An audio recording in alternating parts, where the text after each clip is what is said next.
pendant que je lance le PowerPoint, je voudrais excuser Franck Sumera, qui malheureusement a été retenu au service régional de l'archéologie en urgence.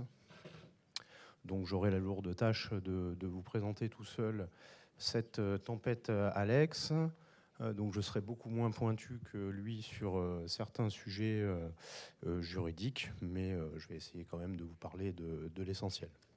Donc pour certains et certaines, vous avez déjà vu une partie de cette présentation qui avait été faite pour une journée d'études du CNRA. Je salue Anne Loerf qui est dans la salle et qui avait organisé cette journée. Et puis, entre-temps, on a un petit peu avancé. Et c'est pour ça qu'on a changé un petit peu le titre. Initialement, on était parti sur simplement évoquer la tempête Alex. Et puis maintenant, avec le recul, on peut parler d'une forme d'échec. C'est pour ça qu'on a écrit Journal d'un échec pour l'archéologie. Vous verrez pourquoi. C'est pas tout à fait vrai non plus, hein. On a tendance à grossir un peu le trait, mais ça montre les limites d'un certain nombre de règlements qui viennent parfois à l'encontre de la préservation, ou en tout cas de l'étude par la sauvegarde et de tout ce que vous voulez sur le patrimoine archéologique en contexte de catastrophe naturelle. Donc les Alpes-Maritimes, pour ceux qui ne connaissent pas, donc à l'extrême sud-est de la France, à la frontière italienne, de la Ligurie et du Piémont. Et c'est essentiellement dans l'est du département que se sont situés les dégâts. Donc cette tempête Alex, elle est survenue au début du mois d'octobre 2020, entre le 2 et le 3 octobre, avec des cumuls de pluie assez exceptionnels, entraînant des dégâts absolument considérables. Et vous allez voir que les dégâts directs sont moins liés à l'archéologie qu'aux aménagements des 50 dernières années. Donc beaucoup d'eau effectivement pour cette tempête, hein. On a relevé à peu près 500 mm à Vievola, à la limite du Piémont, ce qui représente à peu près 500 litres d'eau au mètre carré en quelques heures. Quand je dis quelques heures, c'est vraiment en 4-5 heures pour l'essentiel. Donc cette accumulation de précipitations a généré un effet réservoir dans le haut des vallées et a produit, on va faire simple, une espèce d'effet de chasse, et où tout à coup il y a eu une énorme déferlante qui a tout arraché sur son passage sur essentiellement 3 vallées, donc la vallée de la Tinée. On va d'ouest en est, la vallée de la Tinée, la vallée de la Vésubie et la vallée de la Roya. Donc la vallée de la Vésubie et la vallée de la Roya étant les plus touchées. Donc je vous ai mis quelques chiffres un peu chocs, hein, 100 000 foyers, 220 000 personnes qui sont retrouvées du jour au lendemain sans électricité. La tempête a touché près de 76 communes, une dizaine de morts, mine de rien, des disparus. Et puis surtout des conséquences importantes pour les bâtiments, le réseau viaire, les ouvrages d'art, etc., etc. Donc on s'est intéressé a posteriori pour savoir qu'est-ce qu'il en était des données de Météo France, et de savoir si on était sur quelque chose d'exceptionnel, si on était clairement dans les conséquences du changement climatique, et il n'y aura pas lieu de revenir sur la question du changement climatique, bien entendu, mais pour nous, ça nous a posé quand même cette question-là de dire, ok, est-ce qu'on est sur un épisode qu'on n'a jamais connu, ou est-ce que, effectivement, les travaux d'archéologie qu'on va faire vont nous permettre d'identifier que c'est quelque chose qui est déjà arrivé, et peut-être arrivé plusieurs fois. Donc on a repris les données des 60 dernières années, donc on voit une petite accélération des épisodes depuis le début des années 90, comme un peu partout, mais avec des événements qui sont autour de 200 à 400 mm d'eau sur 48 heures, donc rien à voir avec la tempête Alex, puisqu'on était à plus de 500 mm en quelques heures.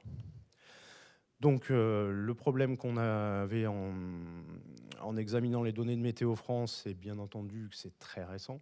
Donc ça ne nous permettait pas d'aller très très loin dans le passé. Et puis il y a aussi un phénomène de résolution, puisqu'on a des stations qui ne sont pas installées à tous les kilomètres, toutes les 5 minutes, à plus forte raison dès qu'on va en montagne. Pour vous donner une idée, les Alpes-Maritimes, ça va de 0 mètres à 3200 mètres d'altitude.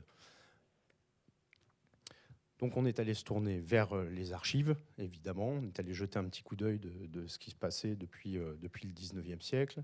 Et puis on s'est rendu compte qu'on a pu enregistrer pas mal de crues significatives. Alors je peux pas les caractériser autrement que de dire crues significatives, puisque les enregistrements sont pas les mêmes, mais avec des traces dans la documentation qui permettent de dire quand même qu'il y avait des crues absolument exceptionnelles et qui ont causé pas mal de dégâts. Parallèlement, il y a un programme donc d'archéologie et de géomorphologie qui s'est mis en place conjointement. Enfin, c'est pas une volonté conjointe, c'est une rencontre, on va dire. C'est que pendant que les archéologues commençaient au lendemain de la tempête à investir les vallées, et accessoirement, on avait des géomorphologues de Paris qui commençaient à s'intéresser au phénomène sans visée archéologique initialement. Donc, on a travaillé avec eux aussi dans l'urgence pour essayer eux aller repérer dans les coupes des épisodes semblables plus anciens et nous de regarder pour voir si, que ce soit avec le mobilier, via DC14, on pouvait un petit peu préciser ces épisodes. Et effectivement, on a eu quelques coups, je vous en montre une ici parmi d'autres, où on a essayé d'enregistrer les événements qui pourraient être semblables à ceux de la tempête Alex. Et finalement, c'est un début de réflexion. On a encore beaucoup d'études en cours. Mais de la même manière qu'on a des crues centenales, et ben là, on repère un événement de ce type-là, du même type qu'Alex, mais tous les 500 ans, en gros. Voilà. Et alors, c'est sur 4 occurrences, donc c'est encore un peu court pour conclure, mais on va continuer à travailler. Mais toujours est-il que ces épisodes-là, ils ont existé dans le passé et ils ne sont pas réservés à ce qui nous est arrivé aujourd'hui. Et j'espère que le prochain ne sera que dans 500 ans, effectivement. Ce sera mieux. Alors, parallèlement, on a regardé aussi la première chose qu'on a faite au lendemain de la tempête, c'est de dire, OK, quel patrimoine archéologique est parti. Bon, ça, c'était relativement facile. Il y a eu la couverture aérienne IGN, on a superposé les cadastres napoléoniens et rapidement, on a regardé au niveau du bâti ancien. On s'est rendu compte que pour la quasi-totalité des vallées, eh bien, il n'y avait pas d'urbanisation avant le XXe siècle, en fait. Donc là, c'est un exemple à Tende, où à gauche, on a matérialisé l'espace tel qu'il était, c'est-à-dire sans aucune construction. Et puis, juste avant la tempête Alex, évidemment, c'est complètement bâti. Donc finalement, ce qui est parti dans les fonds de vallée, ce qui est parti, c'est tout ce qui a été construit ces 50 dernières années. Donc, a priori, pour les archéologues, pas de catastrophe, puisque finalement, il n'y avait pas de site. Ça ne veut pas dire que les anciens étaient plus intelligents que nous et qui ne construisaient pas. Ça, c'est une réflexion qu'on a eue. On s'est dit, ils sont plus intelligents que nous, ils avaient l'habitude, donc ils ne construisent pas en fond de vallée. Mais ils ont peut-être construit en fond de vallée. Mais comme il y a un épisode tous les 50, 60, 70 ans, peut-être que ce qu'ils avaient construit dedans, c'est parti aussi et qu'on ne pourra jamais l'observer. Donc il ne faut pas non plus être totalement définitif là-dessus. Ce schéma un peu compliqué, mais qui permet de voir les infrastructures qui ont été concernées par des destructions, des déstabilisations, etc., et qui mènent systématiquement à une donnée archéologique. Donc vous voyez qu'il y a à peu près tout, quoi. Les VRD avec les conduites pluviales, forcément il faut refaire, donc il y a un impact potentiel archéologique, les routes et les chemins. Donc finalement le patrimoine archéologique impacté, il va être impacté par les travaux induits par la reconstruction des vallées. Routes et chemins, ponts, sites, monuments historiques, certains ont pris cher, vous verrez, les berges, les maisons, terrasses, et les cimetières, malheureusement, celui de Saint-Martin étant le plus important, tout est parti à la mer, donc là, on ne pouvait plus rien faire. Donc sur la géométrie des opérations, donc évidemment il y a eu de l'archéologie préventive au sens légal du terme. Vous verrez qu'il y a eu également de l'archéologie programmée. Une archéologie programmée du troisième type, vous verrez aussi, parce que de temps en temps c'était pas très simple. Et évidemment, on n'a pas travaillé tout seul. La collectivité, enfin la métropole Nice-Côte d'Azur, via mon service, était directement sur les lieux, donc on a été très réactifs. Mais après, on a eu d'autres opérateurs, dont l'INRAP, qui a pas mal travaillé dans la vallée de la Roya, nous plutôt dans la vallée de la Vésubie. Voilà, donc je vais vous montrer maintenant des exemples concrets. Ici, on est à Tende, toujours, donc à la limite du Piémont. Et un des travaux induits, c'était de la continuité des cours d'eau. Donc il fallait raser ce moulin. Ça, c'était les ingénieurs qui ont dit, voilà, ça crée un point dur, et puis de toute façon, à la prochaine crue, il va partir. Donc ce moulin qui est là depuis un certain temps, on ne l'avait jamais documenté d'ailleurs, et donc le SRA, on a fait une opération de fouille nécessité par l'urgence absolue, parce qu'on n'était pas d'accord avec l'analyse des ingénieurs, et on s'est dit, mais ce moulin, en fait, il est là depuis hyper longtemps, et s'il avait dû être emporté par des crues bien antérieures, ça aurait été déjà fait. Donc on est allé faire une expertise de ce moulin, à la fois archéologie du bâti évidemment, mais également archéologie sédimentaire pour voir sur quel type de terrasse il était installé.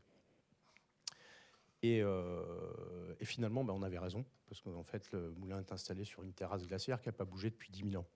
Donc on est allé expliquer à nos collègues ingénieurs que la terrasse glaciaire est là depuis 10 000 ans, donc a priori elle n'empêche rien au niveau du cours d'eau. C'est pas cette partie-là qui pose un problème, donc il faut conserver le moulin.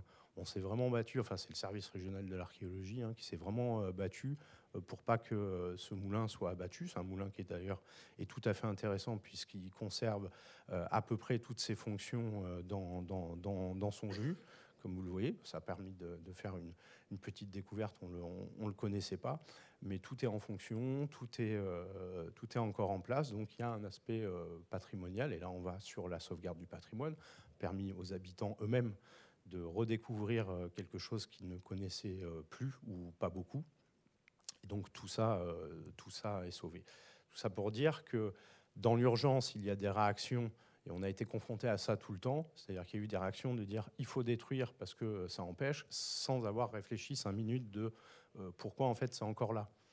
Et c'est l'accompagnement archéologique qui a pu être fait. Là, ici, on est toujours à Tende sur un pont où vous voyez ce rocher, donc ce pont qui s'appuyait sur le rocher central. Et pareil, il fallait dynamiter ce rocher pour que l'écoulement de l'eau puisse se faire. Sauf que ce rocher, il est quand même là depuis longtemps. Et ma foi, si le pont il était encore en élévation, c'est qu'a priori, tout fonctionnait relativement bien. On ne s'est pas opposé à la destruction. Néanmoins, il y a eu une étude préalable réalisée par mes collègues de l'INRAP, sauvegarde par l'étude, donc. Et accessoirement, ça a permis de documenter quelque chose qu'on ne connaissait pas, enfin ce pont qu'on connaissait mal, puisqu'il était là, donc il n'y avait pas de raison qu'on aille l'embêter. Et puis on a pu mettre en évidence, enfin les collègues ont pu mettre en évidence une structure un peu particulière qui aujourd'hui n'existe plus beaucoup, sauf dans l'exemple que vous avez à droite, où là on est sur le pont de Sospel, qui a exactement, donc Sospel toujours dans les Alpes-Maritimes, dans la vallée de la Bévéra, et qui a exactement les mêmes caractéristiques. Accessoirement, la tempête Alex a permis aussi de voir la continuité des ponts dans le temps long. Parce qu'en fait, les ponts, on sait qu'ils ne durent pas 3000 ans, enfin rarement, donc ça veut dire qu'on les reconstruit de temps en temps, et en fait, on a remarqué en les étudiant qu'on retrouve les traces des anciens ponts, parce qu'en fait, quand il faut construire un nouveau pont, en général, on le construit légèrement en décalé pour qu'il y ait la continuité de la traversée. C'est-à-dire qu'on détruit l'ancien pont après avoir construit le nouveau. Ce qui paraît logique, mais là, on a pu le documenter, donc c'est plutôt intéressant. Autre exemple d'un pont et d'un moulin à la fois, qui a été entièrement étudié pour le coup avant destruction. Ça c'est plutôt sympa, c'est la voie royale du duc de Savoie, qui n'était pas visible, en fait, avant la tempête Alex, et la tempête Alex a tout redécouvert, donc c'est plutôt intéressant. Je change de vallée, je vais dans la vallée de la Vésubie, donc la vallée à côté. Ici, on est sur du patrimoine un peu plus récent. C'est la prise d'eau du canal de la Vésubie qui a été construite en 1882 et qui donc a été très impactée par la tempête Alex. Et donc on est aussi intervenu en matière d'archéologie du bâti et de documentation pour assurer les restaurations en urgence avec un architecte en chef des monuments historiques. Ce qui nous a permis de collecter de la documentation sur les crues anciennes. Et ici, on a pu noter le niveau de la crue de 1886. Alors, ce n'est pas une restitution, c'est carrément une photo qu'ils ont prise et où ils ont tracé le niveau de crue. Je vous le restitue ici pour vous montrer. Donc, en 2020, la tempête Alex, donc l'eau est montée de quasi 8,50 m à cet endroit-là. Autre exemple de travaux induits, ici on est dans la moyenne vallée de la Vésubie à 500 mètres d'altitude. Et donc la tempête a emporté une partie, ou en tout cas menacé une partie d'un dépôt BTP. Et il se trouve que l'entreprise BTP, c'est elle qui a assuré une partie des reconstructions.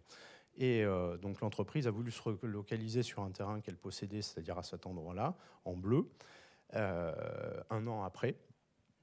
Et il se trouve qu'un an après, je reçois un coup de fil le 10 novembre. On m'appelle, on me dit, il faut que tu viennes demain matin absolument.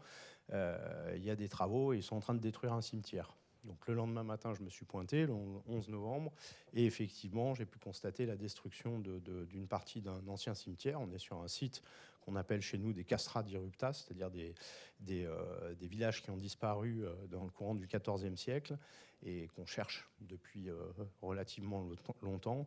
Et ici, donc, c'était le cas, c'était une partie du cimetière. Donc on estime qu'il y a à peu près 130 sépultures qui sont parties.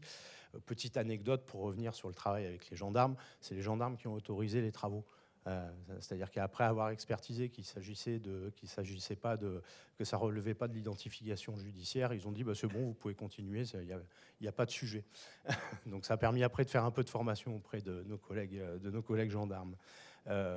Pour autant, donc, ce site-là en travaux induits, bah, il est très intéressant. Donc là, on l'a fouillé sur 2000 m². Donc on a fait une opération d'archéologie proventive, on va dire, parce que la forme juridique, c'est programmé, mais en réalité, on a travaillé en préventif. Je passe les détails. On a travaillé 4 mois sur ce site pour aboutir à cette fouille-là, donc pour aboutir à peu près 1500 ans d'histoire en continu, où, pour faire simple, on est pour l'Antiquité sur aujourd'hui, on le sait, il y a encore 2 ans, on se disait est-ce que c'est une partie de villa, un truc comme ça, on ne savait pas trop.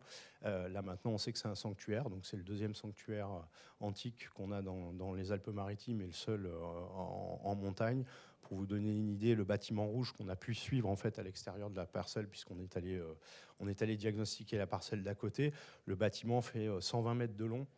Pour une largeur qu'on ne connaît pas parce qu'on a la route métropolitaine qui passe au nord, mais probablement une largeur d'environ 30 à 40 mètres. Donc c'est un site plutôt pas mal.